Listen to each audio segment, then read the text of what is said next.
Hello students, हम अपना class 9th का चैप्टर 1 कर रहे हैं जिसका नाम है नंबर सिस्टम। ये हमारा एक्सरसाइज 1.3 का पार्ट सेकंड है। पार्ट फर्स्ट में हमने इसके फर्स्ट, सेकंड, थर्ड, फोर्थ ये चारों क्वेश्चंस कंप्लीट कर लिए थे। पार्ट सेकंड में हम इसका ये जो रिमेनिंग क्वेश्चंस है ये कंप्लीट करेंगे, जो हैं 5th, 6th, 7th, 8th और 9th। अगर आपने इसका पार्ट 1 नहीं देखा है तो प्लीज़ पहले वो पार्ट 1 देखिए, जिससे आपको ये चारों क्वेश्चंस बड़े अच्छे से समझ में आएंगे। तो इस वीडियो में हम अपना इसका क्वेश्चन 5 करेंगे। तो चलिए शुरू करते हैं। पहले इसकी स्टेटमेंट देखते हैं। 5th क्वेश्चन में क्या है? What can the maximum number of digits be in the repeating block of digits in the decimal expansion of 1/17? 1/17 को हमने डेसिमल फॉर्म में एक्सपेंड करना है और देखना है कि वो कितने नंबर्स के बाद खुद को रिपीट करना शुरू कर देगा। Perform the division to check your answer. अपना हमने आंसर चेक करने के लिए हमने इसको कंप्लीट इसका डिवीज़न मेथड करके दिखाना है। तो चलिए शुरू करते हैं। क्वेश्चन 5 एक्सरसाइज 1.3 देखिए, जैसे हमने क्वेश्चन फर्स्ट के सभी पार्ट्स में किया था ना, इनको डिवाइड किया था और इनका डेसिमल एक्सपेंशन निकाला था, ऐसे ही इसमें हमने करना है। स्टेटमेंट में है 1/17।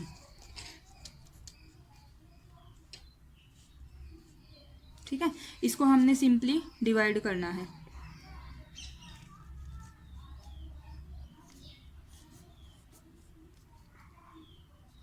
ठीक है, तो फर्स्ट ऑफ ऑल जैसा कि आपको दिख रहा है ये इससे छोटा है तो ये डिवाइड नहीं होगा। हम ज़ीरो लगाएंगे और पॉइंट लेंगे, एक ज़ीरो लेंगे, फिर भी डिवाइड नहीं हो रहा है, ज़ीरो, यहाँ भी हम एक ज़ीरो लेंगे।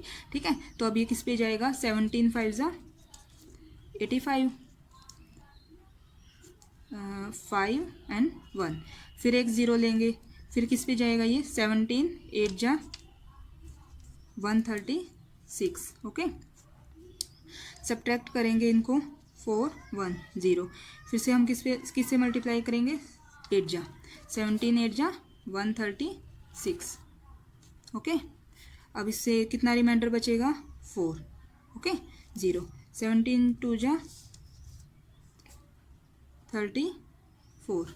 आई होप आपको अच्छे से दिख रहा होगा।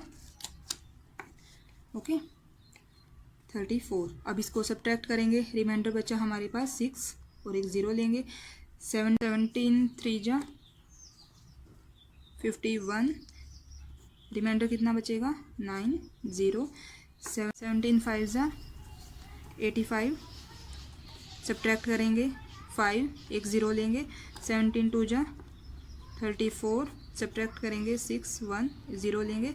17 9 153, सब्ट्रैक्ट करेंगे, कितना बचेगा? 7 0।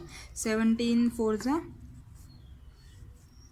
68, 2 रिमाइंडर बचेगा 0। 17 1 17।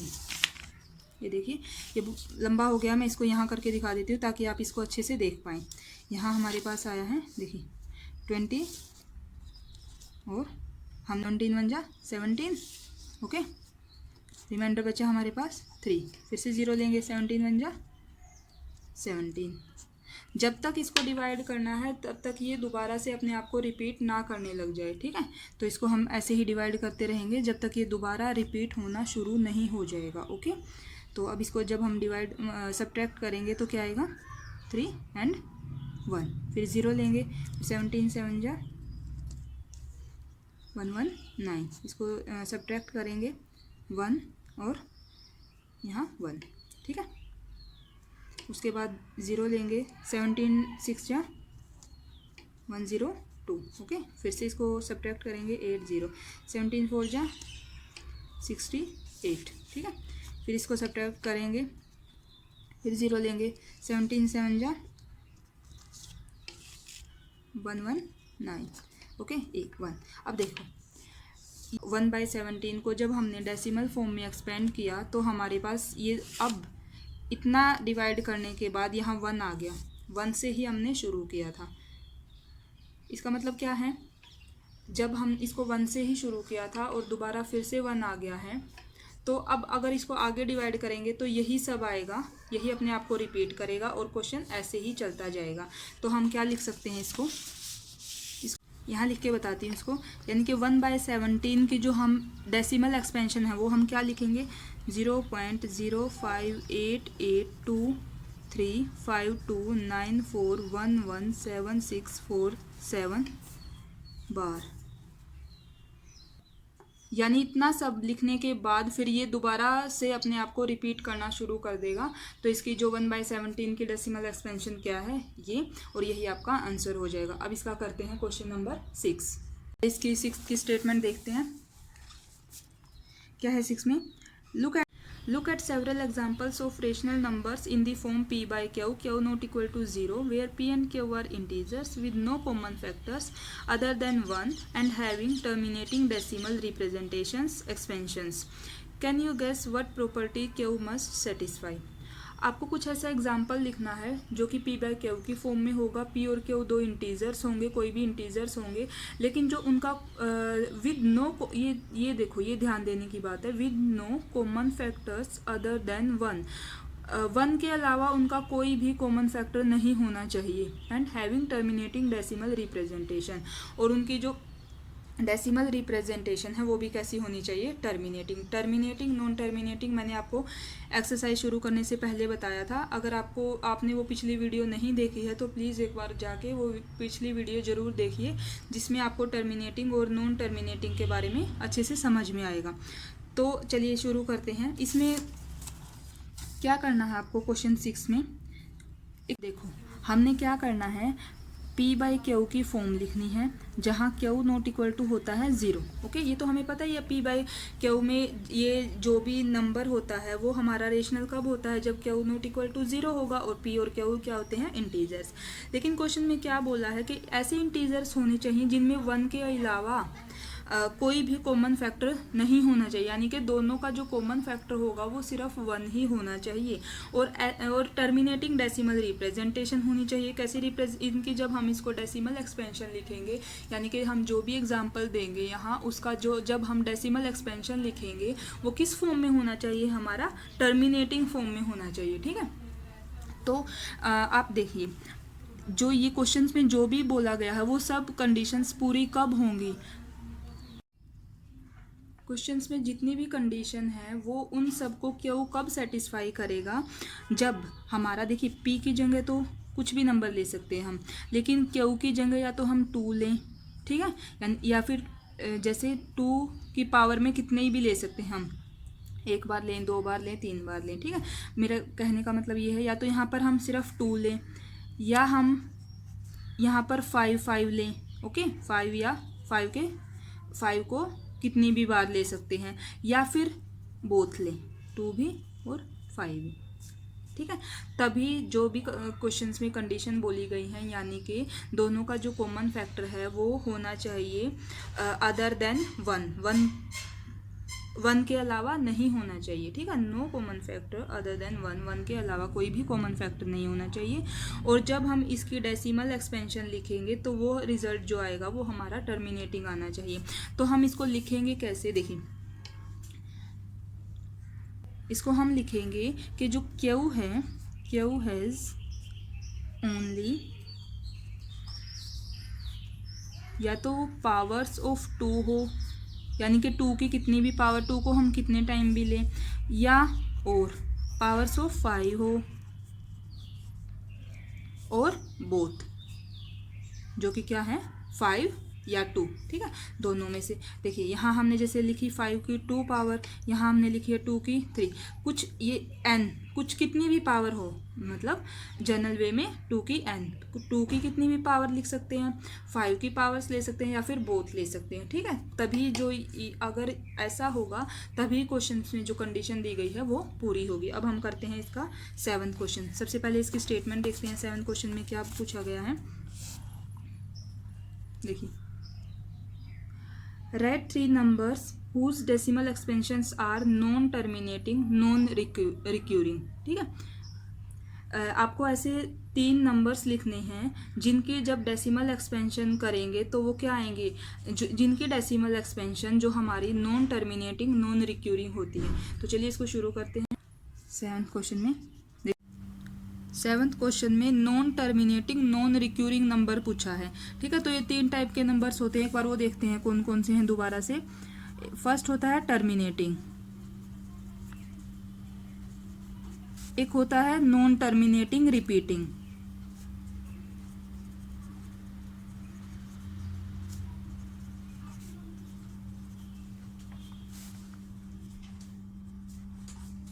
और एक होता है नॉन टर्मिनेटिंग नॉन रिक्यूरिंग। जो हमारा 7th क्वेश्चन है उसमें यही पूछा है कि हमें कैसे एग्जाम्पल देने हैं जिनकी डेसिमल एक्सपेंशन कैसी होगी, नॉन टर्मिनेटिंग नॉन रिक्यूरिंग। देखिए टर्मिनेटिंग कौन से होते हैं, जैसे हम एक एग्जाम्पल लेते हैं 1/2। जब हम इसकी डेसिमल एक्सपेंशन लिखेंगे तो हमारे पास क्या आएगा 0.5। ऐसे क्वेश्चन में क्या होता है, रिमाइंडर हमारा 0 हो जाता है, तो एक हमें परफेक्ट आंसर मिल जाता है। अब जिस क्वेश्चन में हमारे पास ये प्रॉपर आंसर मिल जाता है वो तो होते हैं हमारे टर्मिनेटिंग। लेकिन जो जिसमें जैसे एक एग्जाम्पल और लेते हैं 1/11, जब हम इसकी डेसिमल एक्सपेंशन लिखेंगे तो क्या आएगा हमारे पास 0.09 और बार, यानी कि जो ये 09 है ये अपने आप को बार बार रिपीट करता जाएगा। इसमें जो हमारा रिमाइंडर है वो कभी भी 0 नहीं होता है, ऐसे ही रिपीट होता रहेगा। इनको बोलते हैं नॉन टर्मिनेटिंग रिपीटिंग। ओके, और क्वेश्चन में पूछा है नॉन टर्मिनेटिंग नॉन रिक्यूरिंग। इसके लिए जैसे आप एग्जाम्पल देखिए 0.10, 110, 1110 एंड सो ऑन। ये ना तो ये कहीं ख़त्म हो रहा है, प्रॉपर आंसर नहीं दे रहा है, ना ही ये अपने आप को रिपीट कर रहा है, लेकिन फिर भी चल ही रहा है ऐसे ही। इनको बोलते हैं नॉन टर्मिनेटिंग नॉन रिक्यूरिंग। तो हमने 7th क्वेश्चन में ऐसे ही 3 एग्जांपल्स बताने हैं। ठीक है, तो आप आसानी से लिख सकते हैं। देखिए 7th क्वेश्चन में आप क्या लिखोगे, जैसे एक तो यही हो गया, आप सेम एज इट इज़ लिख सकते हैं इसको 0.10, 110, 1110 and so on. Second example क्या हो जाएगा, आप कुछ भी ले लीजिए 0.110, 1100, 1100 एंड सो ऑन, ऐसे चलता जाएगा। और एक एग्जाम्पल आप क्या ले सकते हैं, 0. कुछ भी ले सकते हैं आप 1, 2, 1, 2, 2, 1, 2, 2, 2 एंड सो ऑन। ये किसके एग्जाम्पल्स हैं, नॉन टर्मिनेटिंग नॉन रिक्यूरिंग के। ठीक है, क्वेश्चन में 3 बोला था तो हमने 3 एग्जाम्पल लिख दिए हैं। जितने भी आपसे पूछे जाएं आप उतने ही एग्जाम्पल अपनी मर्जी से आसानी से दे सकते हैं। अब चलते हैं क्वेश्चन नंबर 8 पर। पहले देखते हैं 8 की स्टेटमेंट क्या है, क्या पूछा गया है 8th क्वेश्चन के अंदर। देखिए, find 3 different irrational numbers between the rational number 5/7 and 9/11। 5/7 और 9/11 के बीच के हमने 3 डिफरेंट इरेशनल नंबर्स लिखने हैं।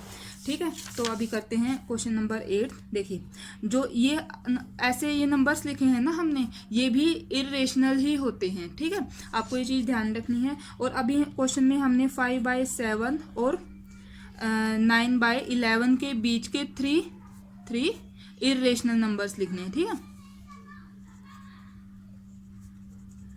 3 लिखने हैं हमने। ओके, तो सबसे पहले क्या करेंगे, इसको जो 5/7 है इसकी डेसिमल एक्सपेंशन लिखेंगे। ओके, 5/7 की हम डेसिमल एक्सपेंशन लिखेंगे और एक लिखेंगे हम 9/11 की डेसिमल एक्सपेंशन, ताकि फिर उस डेसिमल एक्सपेंशन की हेल्प से हम उसके बीच के जो है 3 इरेशनल नंबर्स लिख सकते हैं। ठीक है, तो 5/7 की जो डेसिमल एक्सपेंशन है वो लिखने के लिए हमने क्या करना है, इसको डिवाइड करना है।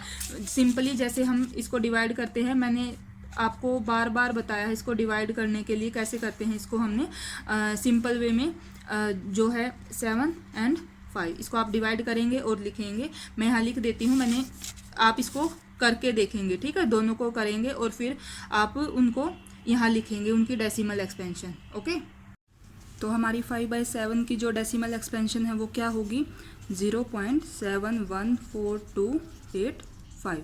ओके, और इस पे आएगा बार। ये तो होगी 5/7 की डेसिमल एक्सपेंशन। और 9/11 की क्या होगी, 0.81 बार। ओके, ये आपको जब इसको सिंपली डिवाइड करोगे तो ये आप आसानी से लिख सकते हैं। ओके, तो अब हमने क्या करना है, हमने 5/7 और 9/11 के बीच के 3 डिफरेंट इरेशनल नंबर्स लिखने हैं।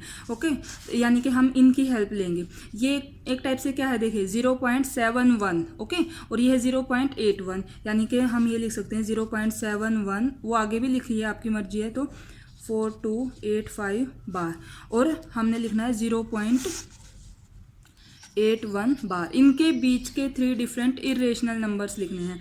वो आपको कैसे लिख सकते हो, देखो फर्स्ट क्या होगा इसका एग्जांपल, जैसे हम लिख सकते हैं 0.71 और 81, 0.71 और 0.81 के बीच में क्या आ सकते हैं, 0.72, 0.73, 0.74, सिमिलरली इसी तरीके से 0.80 तक, ओके 80 तक। तो आप उनमें से कोई भी 3 नंबर लिख सकते हैं, लेकिन वो इरेशनल होने चाहिए, ठीक है। तो हम लिख सकते हैं 7, जैसे 750, 7500, 7500 000 एंड सो ऑन, ये ऐसे ही चलता जाएगा। और एग्जांपल क्या होंगे, 0 पॉइंट और कुछ भी लिख लीजिए, जैसे 76 भी इन्हीं के बीच में है, 076 00 76 000 एंड सो ऑन। और क्या लिख सकते हो, 0 पॉइंट जैसे 79079079 0079000 एंड सो ऑन, ठीक है। तो ये किसके एग्जाम्पल हो गए हैं, ये हैं 5/7 और 9/11 के बीच के 3 डिफरेंट इरेशनल नंबर्स, ओके। तो ये था हमारा क्वेश्चन नंबर 7, क्वेश्चन नंबर 8। अब हम करते हैं अपना क्वेश्चन नंबर 9। पहले उसकी स्टेटमेंट देखते हैं, उसमें क्या पूछा गया है।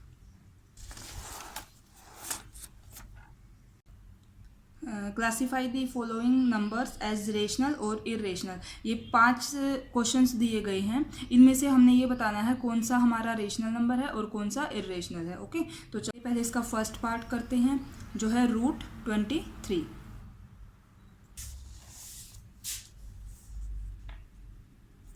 फर्स्ट पार्ट में क्या है, √23। एक बार मैं दोनों साथ ही बताती हूँ। सेकंड पार्ट क्या है, √225। रेशनल और इरेशनल से पहले आप एक बात ये देखिए, एक तो होता है हमारा परफेक्ट स्क्वायर नंबर, और एक होता है एक जो ऐसा नंबर जो परफेक्ट स्क्वायर नहीं होता है किसी का, ओके। जैसे आप देखो, हम लेते हैं एक एग्जांपल 4, तो ये किसका स्क्वायर रूट है, किसका स्क्वायर रूट हो जाएगा, जब हम इसका रूट करेंगे 4 का रूट, तो हमें क्या मिलेगा 2, ओके। और जब हम ऐसे ही जैसे हम 9 का रूट करते हैं तो हमें क्या मिलता है 3। लेकिन ऐसे ही अगर मैं 8 का रूट करूँ तो उसका हमें प्रॉपर आंसर नहीं मिलता, वो हमें पॉइंट्स में मिलता है, ठीक है। तो जिनका प्रॉपर रूट हम स्क्वायर रूट निकाल सकते हैं, वो तो हमारा कौन सा नंबर हो जाएगा, ऐसा नंबर जिसका हम एक वो परफेक्ट स्क्वायर नंबर हो जाएगा। और जिसका हम नहीं निकाल सकते वो ऐसे नंबर में नहीं आता जिसका हम परफेक्ट स्क्वायर निकाल सकते हैं। तो इनमें भी वही 2 चीज़ें हैं। ये क्या है हमारा, क्या इसका हम परफेक्ट स्क्वायर कर सकते हैं, नहीं, इसका परफेक्ट स्क्वायर नहीं कर सकते, तो ये हमारा कैसा हो जाएगा, इरेशनल, क्योंकि इसका आंसर जो है वो पॉइंट्स में आएगा और वो अपने आप आगे ऐसे ही चलता रहेगा, वो ख़त्म नहीं होगा, ओके। और ये जो 225 है, ये हमें पता है किसका स्क्वायर रूट होता है, 15 का, ओके। तो इससे हमें क्या मिलता है, एक प्रॉपर आंसर मिलता है। तो ये हमारा कौन सा हो जाएगा, रेशनल। सिंपली आपको ऐसे ही बताना है इनमें कि कौन सा रेशनल है और कौन सा इरेशनल है, रीज़न नहीं देना है। तो आपको सिर्फ ये बताना है, हाँ ये रेशनल नंबर है या ये इरेशनल नंबर है, ओके। अब इसका जैसे थर्ड पार्ट देखिए, लेकिन ये बताने से पहले आपको रेशनल कौन से होते हैं और इरेशनल कौन से होते हैं उसके बारे में अच्छे से पता होना चाहिए, जो हमने पहले पढ़ लिया है। अगर आपको ये नहीं पता है तो आप पीछे वाली वीडियो जाके ज़रूर देखिएगा, जिससे आपको रेशनल इरेशनल और बाकी जितने भी क्लासिफिकेशंस ऑफ नंबर है वो सब अच्छे से समझ में आ जाएगा, ओके। थर्ड में है 0.3796, यह है थर्ड की स्टेटमेंट। यहाँ आपको साफ ही दिख रहा है, ना तो ये अपने आप को रिपीट कर रहा है और ना ही ये आगे ऐसे ही चल रहा है। ये क्या है, एक प्रॉपर आंसर है हमारे पास, तो इसको हम कौन सा नंबर बोलेंगे, रेशनल, ओके। ऐसे ही हमारे पास फोर्थ है 7.47848 एंड सो ऑन। अब इसको ध्यान से देखिए, 478 और ऐसे ही आगे दिखा रखा है, यानी कि अपने आप को रिपीट करेगा। इसको हम क्या लिख सकते हैं, 0.478 बार, ठीक है। यानी कि अपने आप को रिपीट करेगा, ये ख़त्म नहीं होगा। जो ख़त्म नहीं होते हैं, प्रॉपर आंसर नहीं देते हैं, उनको हम कौन से बोलते हैं, इरेशनल नंबर्स, ओके। अब ऐसे ही इस एक्सरसाइज का और इस क्वेश्चन का हमारा ये लास्ट पार्ट है। फिफ्थ में क्या है, क्या दिया है, 1.10100100 1 0 0 0 0 1 एंड सो ऑन। ये तो साफ ही दिख रहा है, ना तो ये रिपीट कर रहा है और ना ही ये ख़त्म हो रहा है, तो ये भी हमारा किसका एग्जाम्पल है, इरेशनल का। ओके तो ये थी हमारी एक्सरसाइज 1.3 कंप्लीट होती है। इसको हमने 2 पार्ट्स में बनाया है। पार्ट 1 में हमने इसके क्वेश्चन नंबर 4 तक किया था और अब ये पार्ट 2 है जिसमें हमने 5 to 9 क्वेश्चंस कंप्लीट कर लिए हैं। अगर आपको मेरी वीडियो अच्छी लगी हो और यहाँ से आपको कुछ समझ में आ रहा है तो प्लीज़ वीडियो को एक लाइक ज़रूर दीजिएगा। मेरे चैनल को सब्सक्राइब करना और अपने फ्रेंड्स के साथ शेयर करना। Thank you.